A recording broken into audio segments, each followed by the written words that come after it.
అలా తల ఉంచినట్లయితే ప్రార్థనతో ప్రారంభించుకుందాం. ప్రేమగల తండ్రి, కృపగలిగిన ప్రభా, జీవంగలిగిన నాయన, జీవాధిపతి, నిగ్రహనామానికి వందనాలు, స్తోత్రాలు ప్రభా. ఆశ్చర్యకరుడవు, ఆశ్చర్య కార్యాలు మా మధ్య జరిగిస్తున్న దేవుడు మీరు గనుక నీకు స్తోత్రం. ఇటు దేవుని కలిగి ఉండడానికి నాయన మీరు చూపిన కృపకై, ప్రేమకై వందనాలు, స్తోత్రాలు. కీర్తనీయుడమైన మా దేవుడు మీరే ప్రభా, నీకు వందనాలు. అప్పటిలాగా ఈ దినం కూడా మీరు దిగిరండి, మీరు మాట్లాడి మీ నామాన్ని సంపూర్తిగా మహిమపరచుకోమని ప్రార్థిస్తున్నాను నాయన. సర్వశక్తిమంతుడవై సర్వాధికారి అయిన దేవుడు మీరే గనక మీరే దిగి వచ్చిన బిడ్డలతో ఒక్కొక్క బిడ్డతో మీరు మాట్లాడండి. వినగల చెవి, గ్రహించగల మనస్సు ప్రతి ఒక్కరికి అనుగ్రహించి మీరే మహిమ పొందమని అయ్యా తండ్రి, ప్రతి ఒక్కరి మీద రక్త ప్రోక్షణ నుంచి మీరే సహాయం దయచేసి మహిమ పొందమని, ముందున సమయంతోడే నడిపించమని యేసునామం అందరికి ప్రార్థిస్తున్నాము తండ్రి, ఆమెన్. హల్లెలూయా. మరి చాలాసార్లు మనం చాలా రోజులుగా ఒకవేళ ప్రార్థన చేస్తున్నాం, మొర పెడుతున్నాం అనుకోండి ప్రేమైన వాళ్ళరా. ఆ మొరకు నిజంగా ఏమనుకుంటాం, సమాధానం రానప్పుడు చాలాసార్లు మన జీవితాల్లో ఏ రీతిగా ఉంటామంటే, నిజంగా నా ప్రార్థన దేవుని సన్నిధికి చేరిందా, లేకపోతే నిజముగా దేవుడు నా ప్రార్థన వింటున్నాడా లేదా అనే అనుమానాలు మన జీవితాల్లో అనేక సార్లు కలగడం ప్రారంభిస్తూ ఉంటాయి. నిజంగా దేవునికి అంటే మనకు కలిగే అనుమానాలు ఈ రీతిగా ఉంటాయి. అయితే ప్రభువా మీరు మీ పేరులు మీరేం చెప్తారు అని ఒకవేళ మనం అడగడం ప్రారంభించామనుకోండి, దేవుని పేర్లు ఒకవేళ మనం జ్ఞాపకం చేసుకుంటే హాగర్ అంటది, చూచుచున్న దేవుడవు నీవే అని దేవునికి పేరు పెట్టినట్టుగా మనం బైబిల్ గ్రంథంలో చూడడం ప్రారంభిస్తాం. విశ్వాసులుగా మనం అనుకుంటుంటాము, మనం ప్రార్థన చేస్తే దేవుని దగ్గరికి చేరిందా, దేవుడు చూస్తున్నాడా అని. అయితే ఒక అన్యురాలు చెప్పిన మాట నిజముగా చూచుచున్న దేవుడవు నీవే అని ఆయనకు పేరు పెట్టడం ప్రారంభించింది.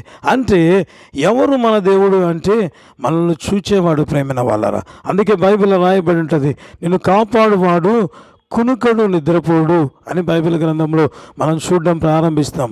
అంటే దేవుడు అంతగా మనల్ని చూస్తూ ఉంటాడు. అయితే అనేక సార్లు మనకు అనుమానాలు కలుగుతూ ఉంటాయి. అయితే ప్రభువా మేము ఇంతగా ప్రార్థన చేస్తున్నాం, నువ్వేం చేస్తున్నావు ప్రభువా అంటే, నిజంగా దేవుడి వాక్యంలో చూద్దాం. దేవుడు ఏ రీతిగా ఆయా వ్యక్తుల జీవితాలలో వారు చేసిన ప్రార్థనలు ఏ రీతిగా చూసి ఏ రీతిగా అద్భుతాలు చేశాడు ఈరోజు వాక్య భాగం నుంచి మనం చూడడం ప్రారంభిద్దాం.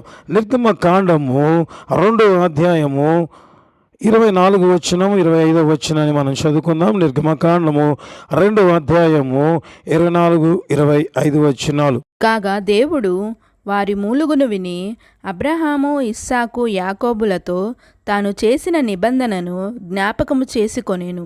దేవుడు ఇశ్రాయేలీయులను చూచెను, దేవుడు వారి యందు లక్ష్యముంచెను. అంటే ఇశ్రాయేలులంట అనేక దినాలుగా దేవుని దగ్గర వారు మొరపెట్టడం ప్రారంభిస్తున్నారంట ప్రేమైన వాళ్ళరా.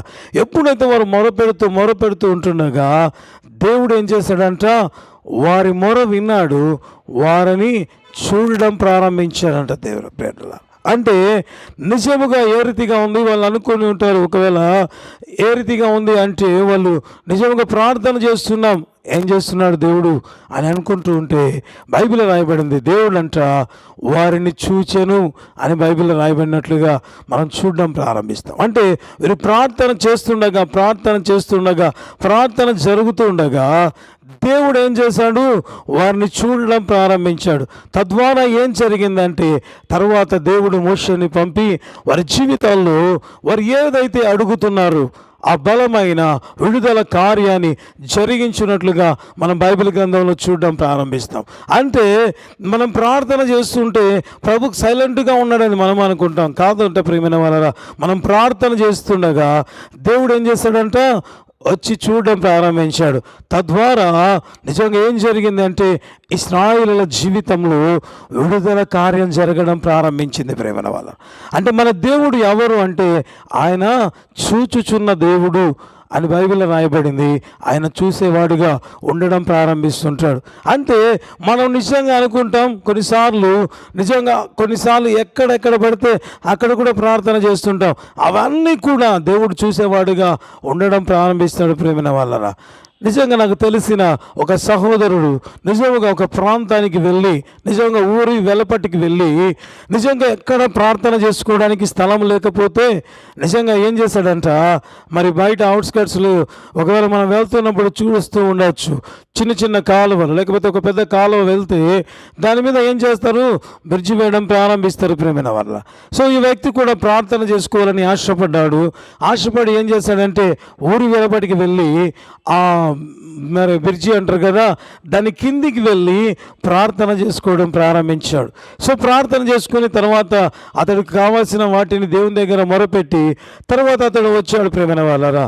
నిజంగా అతడు అక్కడికి వెళ్ళి ప్రార్థన చేసుకున్నది ఏ కొద్ది మందికి మాత్రమో తెలుసు, లేకపోతే అది కూడా తెలుసో తెలియదో కూడా నాకు తెలియదు. అయితే ఆ వ్యక్తి వచ్చి తిరిగి వారు ఎవరితో వారు ఉంటున్నాడో ఆ ఆత్మీయుల సహోదరులతో కలిసి ఉన్నప్పుడు ప్రభు చెప్పడం ప్రారంభించాడు. అక్కడున్న ప్రార్థనలు మరి ఒక వ్యక్తిని ప్రేరేపించి ఏమని అంటే, నా కుమారుడా, పలాని దినమందు నీవు పలాని చోట ఉండి నీవు నాకు ప్రార్థన చేశావు, ఆ ప్రార్థనను నేను విన్నాను, లేకపోతే నువ్వు అక్కడ చేసిన ప్రార్థనను నేను అంటే ఎగ్జాక్ట్గా ఆ వ్యక్తి ఎక్కడున్నాడో చెప్పడం ప్రారంభించాడు, ఎక్కడ ప్రార్థన చేశాడో చెప్పడం ప్రారంభించాడు ప్రేమన వాళ్ళ. అంటే ఆ వ్యక్తి ఊరి వెలపటికి వెళ్ళి ఒక బ్రిడ్జి కింద ఎవరు చూడకుండా తను ప్రార్థన చేస్తే ఒక దేవుడు ఉన్నాడంట. ఆ దేవుడు ఏం చేశాడు, అతడు అక్కడి నుంచి మొరపెడుతుండగా దేవుడు చూడడం ప్రారంభించాడు. అంటే నాకు అనిపిస్తుంది, మనం అనుకుంటుంటాం మనం ప్రార్థన చేస్తుంటే దేవుడు ఉంటున్నాడా లేదా అని. అయితే దేవుడు అంటాడు, నువ్వు ఎక్కడ వెళ్ళి నువ్వు ప్రార్థన చేస్తున్నా దేవుడు ఏం చేస్తున్నాడంట, నిన్ను చూడడం ప్రారంభిస్తున్నాడంట ప్రేమల వల్ల. చూడడం మాత్రమే నా ప్రభా, ఇంకేమీ చేయవా అంటే దేవుడు అంటాడు, ఇశ్రాయేలు మొరను దిగి వచ్చి చూశాడు. తర్వాత ఏమైంది, వారు ఏదైతే మొరపెట్టారో ఆ గొప్ప విడుదల వారి జీవితంలో కలగడం ప్రారంభించింది ప్రేమల వల్ల. ఆ గొప్ప విడుదల వారి జీవితంలో కలగడం ప్రారంభించింది. అంటే మన దేవుడు ఎవరు అంటే, నువ్వు ఎక్కడ ఉండి ప్రార్థన చేసినా, నువ్వు మొరపెట్టినా దేవుడు ఏం చేస్తాడు అంట, చూచే దేవుడిగా ఉంటాడు. అంత మాత్రమే కాదంట, ఆయన మన జీవితాల్లో అద్భుతాలు చేసే దేవుడై ఉంటున్నాడు ప్రేమల వాళ్ళ. అదే రీతిగా మనం అనుకుంటూ ఉంటాం ఏమని అంటే, ఇంకా దేవా నువ్వేమేమి చూస్తావు, ఒక ప్రార్థనైనా ఇంకా ఏమేమి చూస్తావు ప్రభా అంటే, నిజముగా చూడడం ప్రారంభిద్దాం. 2 రాజుల గ్రంథము 20వ అధ్యాయము 5వ వచనం చివరి లైన్ చదువుదాం. నీవు కన్నీళ్లు విడుచుట చూచి తిని నీ ప్రార్థన నేను అంగీకరించి ఉన్నాను, నేను నిన్ను బాగు చేసేదను. 3వ దినమున నీవు యెహోవా మందిరమునకు ఎక్కిపోవుదువు. మరొకసారి దేవుడు చెప్తున్న మాట ఏమనంటే, నీవు కన్నీరు కార్చుట నేను చూచి ఉన్నాను అని చెప్పినట్లుగా రాయబడి ఉంటుంది. ఆ తర్వాత ఉంటుంది, నేను నిన్ను బాగు చేయదును అని ప్రభు పలికినట్లుగా మనం చూడడం ప్రారంభిస్తాం. చాలాసార్లు మనం అనుకుంటుంటాం, మనకు సమస్య వస్తే ఏం చేస్తుంటామంటే, మనకు బాగా కావాల్సిన వ్యక్తి దగ్గర మనం ఏడవడం ప్రారంభిస్తాం ప్రేమన వల్ల. ఆ వ్యక్తి మనకు కనపడగానే తెలియకుండా మన కన్నీళ్ళు కారడం ప్రారంభిస్తాయి. ఎంతోమంది అంటూ ఉంటారు, అయ్యా ఎందుకు అరితిగా వారి దగ్గర ఏడ్చి అరితిగా చెప్పామంటే, నా భారం అంతా ఆ వ్యక్తితో చెప్పినప్పుడు ఆ భారం దిగిపోయింది అని చెప్తూ ఉంటారు ప్రేమన వాళ్ళరా.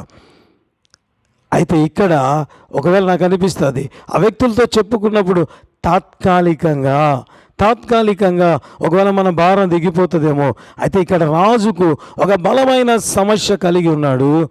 అతడంట గోడ వైపుకు తన ముఖము తిప్పుకొని ఏడవడం ప్రారంభించాడు ప్రేమల వల్ల. ఎప్పుడైతే ఏడవడం ప్రారంభించాడో ఎవరి దగ్గర, దేవుని దగ్గర ప్రారంభించాడు ఏడవడం. నిజంగా నాకు అనిపిస్తుంది, ఒక రాజు నిజంగా గోడ వైపు ఎందుకు తిప్పుకున్నాడు అంటే, రాజు కదా అంతమంది చూస్తూ ఉంటారు కాబట్టి వీరందరి ముందర నేను ఏడిస్తే బాగుండదేమో అనుకొని అతడు గోడ వైపు తిరుక్కొని కన్నీరు కారిస్తే ఎవరికి కనబడకుండా. అయితే ఒక దేవుడు ఉన్నాడంట, ఆ వ్యక్తి రహస్యముగా కార్చిన కన్నీటిని చూచి దేవుడు మాట్లాడడం ప్రారంభించాడు. ప్రభువా, నిజంగా నేను ఎవరూ చూడకుండా ఉండాలనే కదా నిజముగా నేను గోడ వైపు తిప్పుకొని నా తల తిప్పి కన్నీరు గార్చాను అని అంటే, దేవుడు అంటున్న మాట సాధారణంగా దేవుడు ఒకే మాట చెప్పొచ్చు ప్రియమైన వాళ్ళ, నేను బాగు చేస్తాను అని. అయితే ఆ మాట చెప్పలేదు. దేవుడు ఒక మాట అన్నాడు, నువ్వు కన్నీరు విడుచుట నేను చూచి ఉన్నాను. అయా నువ్వు అనుకుంటున్నావు, అయా నా దేవుడు నిజముగా ఈ మాట పలికి ఉన్నాడు, నువ్వు చచ్చిపోతావు అని చెప్పి ఉన్నాడు. అయితే యథార్థముగా నీ సన్నిధిని నేను ఎట్లు నిజముగా ఉన్నానో ప్రార్థన చేసినప్పుడు, నువ్వు ప్రార్థన చేస్తూ నువ్వు కార్చిన కన్నీటిని నేను చూడడం ప్రారంభించాను. ప్రభువా, ఎంత గొప్ప దేవుడవు, ఎంత బిజియెస్ట్ పర్సన్ నువ్వు, ఒక చిన్నది కూడా చూస్తావా అంటే దేవుడు అంటాడు, తన బిడ్డలను ఎప్పుడు దేవుడు ఏం చేస్తుంటాడు, చూడడం ప్రారంభిస్తుంటాడు. ప్రేమల వల్ల మనం అనుకుంటాం ఏడ్చుతున్నాం కదా అని. అయితే దేవుడు అంటాడు, నువ్వు కన్నీరు విరుచుట నేను చూచి ఉన్నాను. ఒకవేళ ప్రజలు చూడకపోయి ఉండవచ్చు, ఒకవేళ రాణి చూడకపోయి ఉండవచ్చు, లేకపోతే సైన్యాధిపతులు చూడకపోయి ఉండవచ్చు. అయితే రాజు దేవుని దగ్గర కార్చిన కన్నీరు, అంత గొప్ప రాజు నిజంగా అంత గొప్ప వ్యక్తి నిజముగా ఒకవేళ నాకు అనిపిస్తుంది, రాజు కన్నీళ్ళు విడిస్తే అంత గొప్ప దేవుడు ఆ కన్నీటిని చూడడం ప్రారంభించాడట. ప్రేమల వల్ల అంటే ఎంత చక్కగా ఉంటుంది అంటే మనం అనుకుంటుంటాం దేవుడు నన్ను చూడలేదేమో, దేవుడు నా వైపు చూడలేదేమో అని. అయితే బైబిల్ రాయబడి ఉంటుంది, ఆయన పేరే చూచుచున్న దేవుడవు.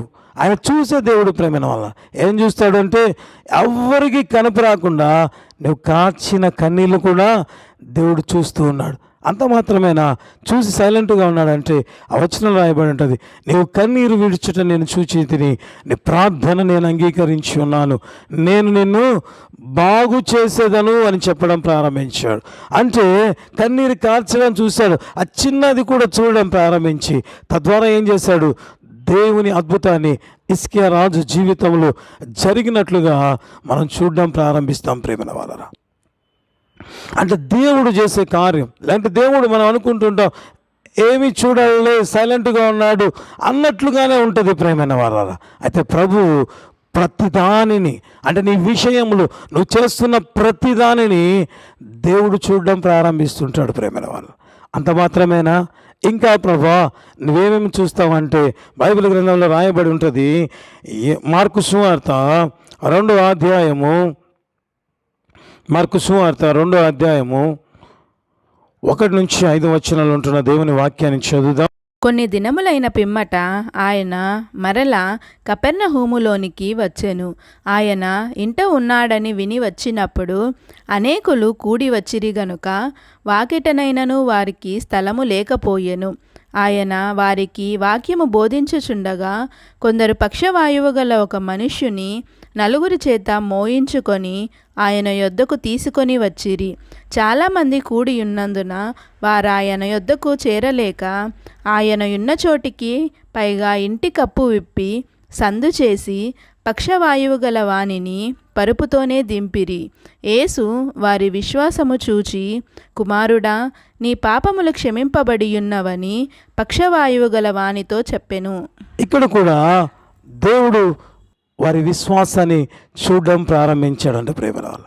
అయ్యా ఆ తర్వాత చూడొచ్చు, మనము బైబిల్ రాయబడి ఉంటుంది, ఆ విశ్వాసానికి ఫలితంగా ప్రభు చేసిన కార్యం ఏమంటే అదే మార్కు సువార్త 2వ అధ్యాయం 11వ వచనం 12వ వచనం కూడా చదివితే, పక్షవు గల వారిని చూచి నీవు లేచి నీ పరుపెత్తుకొని ఇంటికి పొమ్మని నీతో చెప్పుచున్నాను.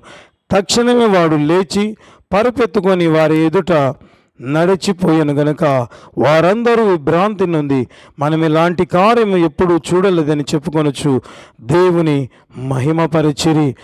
ఇక్కడ కూడా చూస్తే ప్రేమైన వాళ్ళరా, యేసు ప్రభు ఆ 4 చేత మోయించుకొని వస్తున్న ఆ వ్యక్తుల వైపు చూడడం ప్రారంభించాడు. నాకు అనిపిస్తుంది నిజంగా ప్రభువా వారి ఎంత విశ్వాసాన్ని ఏ రీతిగా గమనించావు. అఫ్కోర్స్ దేవునికి తెలుసు కదా ప్రేమైన వాళ్ళరా, హృదయాన్ని అంతరంగాన్ని పరిశోధించే దేవుడు మన దేవుడు కాబట్టి నిజంగా నాకు అనిపిస్తుంది ఆయన చూసి ఉండొచ్చు ఏ రీతిగా ప్రభా.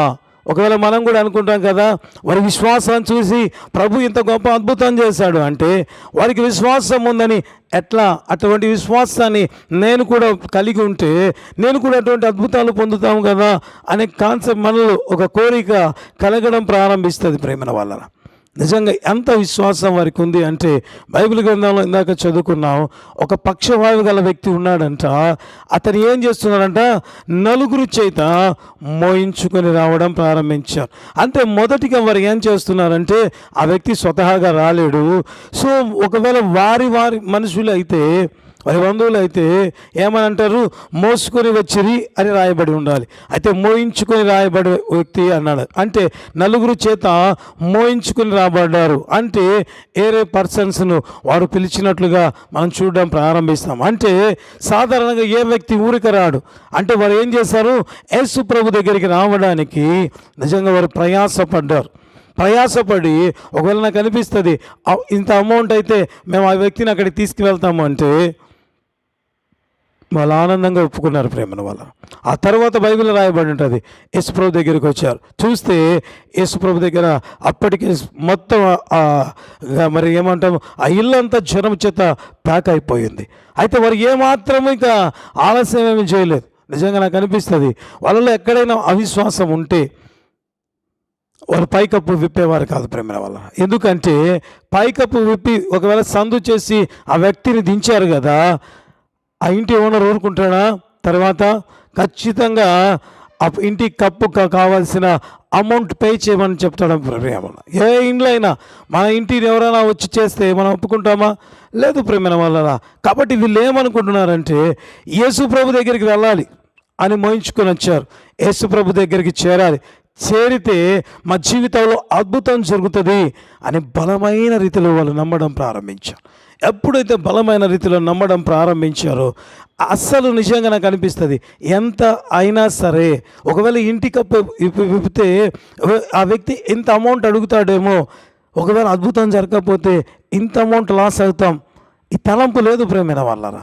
ఎందుకంటే వారు ఉన్న విశ్వాసం ఏ రీతిగా ఉంది, యేసు ప్రభు దగ్గరికి వెళ్తే నా జీవితంలో అద్భుతం జరుగుతుంది, యేసు ప్రభు దగ్గరికి ఆ వ్యక్తిని దించితే అద్భుతం జరుగుతుంది అని ఒకే ఒక నమ్మకంతో యేసు ప్రభు దగ్గరికి రావడం ప్రారంభించారు. ఈ కార్యాలన్నీ చూసే దేవుడు వారి మనస్సును చూసేమన్నాడు, వారి విశ్వాసము చూచి అయ్యా ఇన్ని చేస్తున్నారు, ప్రజలకు ఏ రీతిగా అనిపిస్తుంది, వింతగా ప్రవర్తిస్తున్నారు వీరు అని అనుకుంటారు ప్రేమ వాళ్ళరా. ఏమని? చాలా మన భాషలో చెప్పాలంటే చాలా ఓవర్ యాక్షన్ చేస్తున్నారు వీళ్ళు అని అంటాం. ఎందుకు అంటే ఏదో పిలుచుకొచ్చారు, బయట కూర్చోబెట్టి ఉండాలి, ఇంటికి అప్పు ఇప్పుతున్నారేంటి, కనీసం సెన్స్ లేదా? ఆ వ్యక్తికి డబ్బులు కట్టించాలని తెలియదా? ఒకవేళ 10 నిమిషాలు ఆగితే యేసుప్రభు వస్తాడు కదా. ఈ రీతిగా వీర సంభాషణ విరుచుబిరీతిగా ఉంటుంది. అయితే ప్రభు ఏం చేస్తున్నాడంటే వారిలో ఉండే విశ్వాసాన్ని చూడడం ప్రారంభిస్తున్నాడు. వారిలో ఉన్న విశ్వాసాన్ని చూచి వారి జీవితంలో ప్రభు అద్భుతం చేసినట్లుగా మనం చూడడం ప్రారంభిస్తాం ప్రేమ వారా. అంటే దేవా నాలో విశ్వాసం ఉంది అని మన విశ్వాసంతో కొన్ని కార్యాలు చేస్తూ ఉంటాం. అప్పుడు ప్రజలు మనల్ని చూసామంటారంటే వీళ్ళు ఓవర్ యాక్షన్ చేస్తున్నారు అని. అయితే ప్రభు ఏం చెప్పాడంటే వారి విశ్వాసాన్ని చూచి అద్భుతం చేయడం ప్రారంభించాడు. అంటే ప్రజలు చూసినప్పుడు కొన్నిసార్లు మనం నిజంగా నాకు అనిపిస్తుంది అంత జనం ఉన్నారు కదా, అంతమందికి యేసుప్రభు వాక్యం చెబుతున్నాడు కదా, ఈ సమయంలోన నేను ఇంటి పైకప్పు ఇవ్వాల్సింది అని అనుకోలేదు ప్రేమైన వాళ్ళరా. వారి విశ్వాసం ఏ రీతిగా ఉంది అంటే మేము యేసుప్రభు దగ్గరికి చేరాలి, యేసుప్రభు చేతిలోంచి మేము అద్భుతం పొందాలి, ఈ కోరిక మాత్రమే వారి జీవితంలో ఉంది. ఆ కోరిక ఆ విశ్వాసం ఏం చేసింది అంటే యేసుప్రభు అన్నాడు వారి విశ్వాసాన్ని చూచి, జస్ట్ ఆ పరుపుతో వ్యక్తిని దించుతున్నా కానీ యేసుప్రభు అన్నాడు వారి విశ్వాసాన్ని చూచి. అంటే ఇంత విశ్వాసం కలిగి ఉన్నారు కాబట్టి ప్రజలు అనుకుంటూ ఉంటారు వేరే రీతిగా. అయితే ప్రభు అన్నాడు వారి విశ్వాసము చూచి ఒక బలమైన అద్భుతాన్ని దేవుడు చేసినట్లుగా మనం చూడడం ప్రారంభిస్తాం. అంటే మన విశ్వాసం ఏ రీతిగా ఉండాలి? యేసుప్రభు చూస్తూ ఉండాడు, నిజంగా వచ్చారు బాగానే ఉంది, ఇంకా ఏం చేస్తారు అంటే వారి విశ్వాసం ఎంత దూరం వెళ్ళింది అంటే ఏమైనా సరే యేసుప్రభు దగ్గరికి వెళ్తాం, అద్భుతం తీసుకుంటాం. పరిస్థితులు ఏవి కూడా వారు చూడడం లేదు ప్రేమ వాళ్ళ. వారు చూస్తున్నది ఒకటి, యేసుప్రభు మా జీవితాలు అద్భుతాలు చేయాలి. అందుకే యేసుప్రభు అన్నాడు వారి విశ్వాసమును చూచి. యేసుప్రభు ఏం చేస్తాడంటే వారి విశ్వాసాన్ని చూచి ప్రభు అద్భుతం చేయడం ప్రారంభించాడు. ఒకవేళ విశ్వాసంలో ఉంటూ దేవుని కోసం నిలబడి ఉంటున్నావా? అయితే ప్రభు చెప్తున్న మాట మీ విశ్వాసాన్ని చూచి ప్రభు అద్భుతం చేసేవాడుగా ఉండడం ప్రారంభించాడు. అరే నేను విశ్వాసంతో ఉన్నాను, జరుగుతుందా? లేక యేసుప్రభు చూసి తిడతాడా? ఇది కాదు ప్రేమ వాళ్ళ. వాళ్ళు ఒక్కటే ఒకటి, యేసుప్రభు దగ్గరికి వెళ్ళాలన్నారు. యేసుప్రభు కూడా వారి విశ్వాసం చూసి అద్భుతం చేయడం ప్రారంభించాడు. ఇంత బాగానే ఉంది. ఏమని? ఆ 3 జనాంగాలు కూడా, అంటే ఒకవేళ ఇశ్రాయేలీయులు మొరపెట్టారు, ప్రభు చూశాడు. హిజ్కియా ప్రార్థన చేశాడు, అంటే ప్రార్థన కాదు కానీ కన్నీరు గార్చాడు. ఆ కన్నీటి కూడా ప్రభు కౌంట్ చేయడం ప్రారంభించాడు. ఇక్కడ చూస్తే విశ్వాసాన్ని నిజంగా చూడడం ప్రారంభించాడు. ఇంకా ప్రభు ఏం చేస్తావు అంటే ప్రభు చెప్పే మాట, మీరు నా కోసం ఏది చేసినా, మీరు నా కోసం ఏది చేసినా ప్రభు అంటాడు, నేను చూచేవాడిగా ఉండడం ప్రారంభిస్తాను అని చెప్పడం ప్రారంభిస్తాడు. ఆ తర్వాత మనం చూడొచ్చు ప్రేమైన వాళ్ళరా ఏ రీతిగా ఉంటుంది ఇంకా అంటే, ప్రభువా వారందరూ కూడా దేవుని నమ్ముకున్న వ్యక్తులు, వారి విశ్వాసం కలిగిన వ్యక్తులు, వారి ప్రార్థనలో మీరు విన్నావు. అయితే నేను కూడా ఒకవేళ అనిపిస్తుంది, నేను కూడా ఉన్నాను ఒకప్పుడు, అయితే ఇప్పుడు నా జీవితం ఒకవేళ పడిపోయిన స్థితిలో ఉంటే కూడా ప్రభు నువ్వు చూస్తావా, నిజంగా నా రోత జీవితంలో, పాప జీవితంలో పడి ఉన్నాను వారి విశ్వాసులు, అది ఇప్పటికి అనేక దినాలుగా నేను పడిపోయి ఉంటున్నాను, ప్రభు నన్ను కూడా చూసి కనికరించి అద్భుతం చేస్తాడా అని ఒకవేళ మనలో అనుమానం కలగచ్చు. ప్రేమైన వల్ల చాలామంది చాలా రీతిగా ఇటువంటి అనుమానాలు కలిగి ఉంటారు. వాక్యం వింటున్నప్పుడు, అయ్యా వారు ప్రార్థన చేస్తే ప్రభు చూశాడు, వారు విశ్వాసం ఉంచితే ప్రభు చూశాడు, వారు కన్నీరు గానిస్తే ప్రభు చూశాడు. అయితే ఇప్పటికే పాప ఊబిలో పడిపోయి ఉంటున్నాం, ఆ పాప ఊబిలోంచి మేము బయటికి రాలేకుండా ఉంటున్నాం. అయితే ప్రభు చూసి సహాయం చేస్తాడా అని క్వశ్చన్ వేస్తే నా దేవుడు చెప్పే మాట, ఖచ్చితంగా అటువంటి వ్యక్తులను కూడా నా ప్రభు చూసేవాడు. ప్రేమైన వాళ్ళరా, ఎందుకు ఆ మాట చెప్తున్నానంటే, మా యేసు ప్రభు ఎంత ప్రేమ కలిగిన వాడు అంటే ఆయన పాపాన్ని ద్వేషిస్తాడు కానీ పాపిని కాదు. ప్రేమైన వాళ్ళరా, బైబిల్లో రాయబడి ఉంటుంది, పాపము చూచినప్పుడు యేసు ప్రభు అసహించుకుంటాడు. ప్రేమైన వాళ్ళరా, అయితే పాపిని ఎప్పుడు కూడా ఆయన అసహించుకున్నట్లుగా ఎక్కడా లేదు. ఎందుకంటే బైబిల్లో రాయబడి ఉంటుంది, మనము ఇంకనూ దూరస్తులుగా ఉండగానే ఆయన మన కోసమే ప్రాణాన్ని క్రయధనముగా చెల్లించాడంట. ప్రేమ వల్ల అంత ప్రేమ కలిగిన దేవుడు నిజంగా బైబిల్లో అనేకమైన సందర్భాలు చూపించవచ్చు. ప్రేమ వల్ల వ్యభిచారమందు పట్టబడిన స్త్రీ, సమరయ స్త్రీ, అంత మాత్రమే కాక ఇక్కడ చూస్తే ఒక వ్యక్తిని కూడా మీకు చూపించాలని నేను ఆశపడుతున్నాను. యోహాను సువార్త 5వ అధ్యాయము 5-6 వచనాలు చూద్దాం. అక్కడ 38 ఏండ్ల నుండి వ్యాధిగల ఒక మనుష్యుడుండెను. యేసు వాడు పడియుండుట చూచి, వాడప్పటికీ బహుకాలము నుండి ఆ స్థితిలో నున్నాడని ఎరిగి, స్వస్థపడగోరుచున్నావా అని వాని నడుగగా, అంటే ఎంత ప్రేమ కలిగిన దేవుడు అంటే, ఆ వ్యక్తి పాపము చేసి పడిపోయి ఉంటే కూడా యేసుప్రభు ఏం చేశాడంట, అప్పటికి బహుకాలము నుండి ఆ వ్యక్తి పడి ఉండట చూసి యేసుప్రభు ప్రేమ చేత, కనికరం చేత కదిలించబడి, స్వస్థత పడగోరుచున్నావా అని పలికినట్టుగా బైబిల్లో రాయబడింది. అరే ఈ వ్యక్తి పాపం చేశాడు, ఆ పాపం వల్ల ఈ శాపం వచ్చింది, కాబట్టి ఈ వ్యక్తి అవసరం లేదు. నిజంగా ఎవరైనా మనం తప్పు చేశామనుకోండి, ఆ వ్యక్తితో మనం మాట్లాడడానికి ఇష్టపడం, ఆ వ్యక్తి ఎదురు పడితే కూడా మనం చూడడం. ప్రేమ ఇంకా చాలామంది అంటూ ఉంటాం, ఈ పాపం చేయడం వల్ల ఎంత భయంకరమైన స్థితి. స్టిల్ ఈరోజు కూడా నేను ఆ మాటలు విన్నాను. వేరే వ్యక్తి గురించి చెబితే వాళ్ళు అన్నారు, ఆ వ్యక్తి పలాని పాపం చేయడం వల్ల ఆ శిక్ష తను అనుభవిస్తున్నాడు అని కఠినంగా మాట్లాడడం ప్రారంభించాను.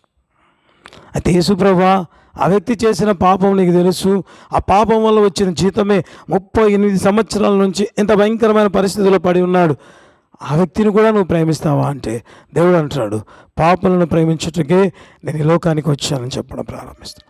అదే దేవుడు నిజంగా మనతో మాట్లాడుతాడు. మీరు పడి ఉన్న స్థితిని కూడా చూసి మార్చే దేవుడు నా దేవుడే ఉంటున్నాడు. హల్లెలూయా. అంటే మరి అనుకుంటుంటాం, నేను పడిపోయాను కదా, నన్ను విడిచిపెట్టాడా దేవుడు, లేకపోతే నా దేవుడు నన్ను చూస్తున్నాడా, నేను తిరిగి బాగు కాగలనా అని ఆశతో ఎదురు చూసిన వ్యక్తులకు దేవుడు చెప్పే మాట, నువ్వు ఆ స్థితిలో పడి ఉన్నా దగ్గరికి వచ్చి నిన్ను పలకరించి బాగు చేసే దేవుడు యేసుప్రభు అంటున్నాడు. హల్లెలూయా. ఆయన చూచే దేవుడు అంటున్నాడు. అటు కృప, నిజంగా కృప కలిగిన దేవుడు. వాక్యం చూస్తున్న ప్రతి ఒక్కరి జీవితాల్లో మనం తెలుసుకోవాల్సింది, మనం ప్రార్థన చేస్తున్నామా, ఆయన చూస్తున్నాడు. కన్నీరు గారుస్తున్నామా, ఆయన చూస్తున్నాడు. విశ్వాసముతో ఉన్నామా, ఆయన చూసి అద్భుతాలు చేసే దేవుడుగా ఉంటున్నాడు. పాపంలో పడిపోయి ఉంటున్నామా, అయినా కూడా ఆ దౌర్భాగ్య స్థితిలోంచి నిన్ను విడిపించడానికి కూడా ఆయన నిన్ను చూసే దేవుడుగా ఉంటున్నాడు.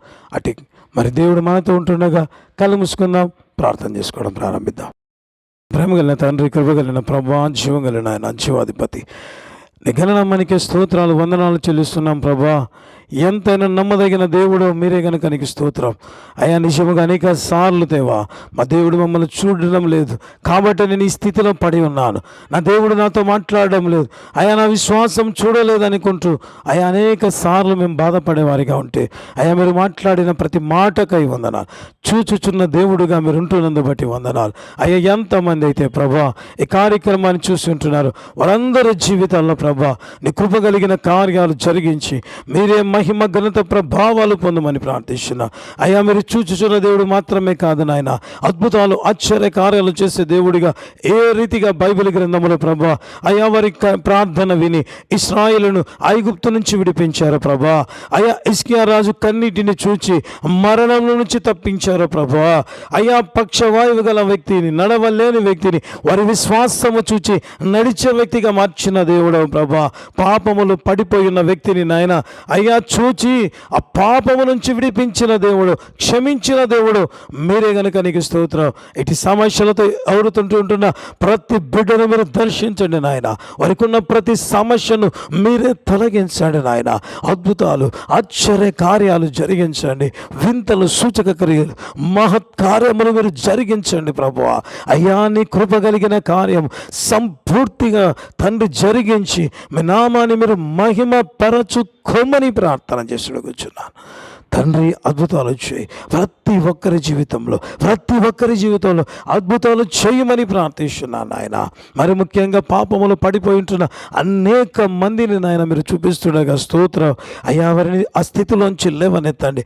తిరిగి నాయన వారు బాగుపడి ప్రభు బిడ్డలుగా మార్చబడుదురు గాక, క్రీస్తు సాక్షులుగా నిలబడుదురు గాక నాయన. అట్టి కృప కలిగిన కార్యం మీరే జరిగించి మహిమ ఘనత ప్రభావాలు మీరు పొందమని ప్రార్థిస్తున్నాను అయ్యా. సంతానం కోసం ఎదురు చూస్తున్న బిడ్డలు ఉంటున్నారు అయ్యా, సంతానం అనుగ్రహించండి. మ్యారేజెస్, లైఫ్ సెటిల్మెంట్, జాబ్స్ అయ్యా, ప్రతి విధమైన అద్భుత కార్యాలు మీరు జరిగించారు. ప్రతి వ్యక్తిని మీరు చూస్తున్న దేవుడు వారి జీవితాలకి వెళ్ళండి నాయన. అద్భుతాలు చేయండి, ఆశ్చర్య కార్యాలు జరుగును గాక యేసు నామములో. Thank you lord. పరిశుద్ధాత్మ దేవుని కార్యం హల్లెలూయా బలమైన రీతిలో దిగి వస్తుండగా స్తోత్రం నింపండి ప్రభువా. పరిశుద్ధాత్మ చేత ఒక్కొక్కరిని ఆవరించుమని ప్రార్థన చేసుకొచ్చున్నా. హల్లెలూయా బలమైన కార్యాలు జరిగించుమని ప్రార్థన చేసుకొచ్చు. మహిమ మీరే పొందండి అయ్యా. నడవలేని వ్యక్తులు బాగుగా నడుచుదురుగాక. బ్యాక్ పెయిన్ చేత బాధపడుతున్న బిడ్డలు ఆ నొప్పి విడిచిపెట్టి వెళ్ళిపోవును గాక యేసు నామములో అయ్యా. నడుములను సమస్య శాశ్వతముగా తొలగించమని ప్రార్థన చేసుకొచ్చు. అద్భుతాలు చేయండి. కిడ్నీలో స్టోన్స్ ఉంటున్న వారు ఉంటున్నారు, తాకండి, స్వస్థత పరచుమని ప్రార్థిస్తున్నా యేసు నామములో నాయన. దేవుని కార్యం సంపూర్తిగా జరిగించి మహిమ ఘనత ప్రభావాలు మీరు పొందమని ప్రార్థిస్తూ థ్యాంక్ యూ జీసస్ లార్డ్. దిగి వచ్చి కార్యము జరిగి నీ హస్తమే ఎంతమంది అయితే కార్యక్రమం నీ హస్తం వారి మీదికి దిగి వచ్చునుగాక. బలమైన కార్యాలు మీరు జరిగించి మహిమ పొందుమని నీకే వందనాలు చెల్లించుకుంటుంది. మీరు మహిమ పొందమని యేసయ్యానికి వందనాలు. దేవుని కృప కలిగిన కార్యక్రమం చూస్తున్న ప్రతి ఒక్కరిలో ప్రభు ఎప్పుడు చూసినా అద్భుతాలు జరిగించి వారు ఎదురు చూసే దీవెన నేరుగా వారి కుటుంబాలకి, వ్యక్తిగత జీవితాలకి వచ్చునుగాక. అనేక దినాలుగా ప్రార్థన చేస్తూ కన్నీరు గారుస్తున్న బిడ్డలు తండ్రి ఉంటున్నారు ప్రభు. వారు ఎదురు చూసే దీవెన వారు కొందురుగాక యేసు నామములు ప్రభు, యేసు నామములు. Yes lord.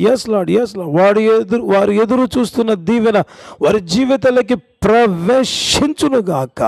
In the mighty name of Jesus of Nazareth. కార్యం జరిగించి మేము పరిచర్లు అయా తండ్రి సేవలు ఇన్వాల్వ్ పరిచర్లు పాలిభాగస్తులు అయినా అయా బలపరుస్తున్నాం. ప్రతి ఒక్కరిని వారి కుటుంబాలను, వ్యక్తిగత జీవితాలు దీవించి ఆశీర్వదించి మీరు మహిమ పొంది కార్యక్రమం అనేక మందికి ఆశీర్వాదకరంగా నీకు మహిమకరంగా ఉండమని ఈ కార్యక్రమం అనేక మందికి తండ్రి నీ ప్రియబిడ్డలు షేర్ చేయనట్లుగా కృప చూపించి సంపూర్ణ మహిమ మీరే పొందమని యేసు నామములో అయ్యా అద్భుతాలు సాక్ష్యాలు మేముంటే కృప చూపించు యేసు నామములో అడుగుతున్నాము తండ్రి. ఆమేన్.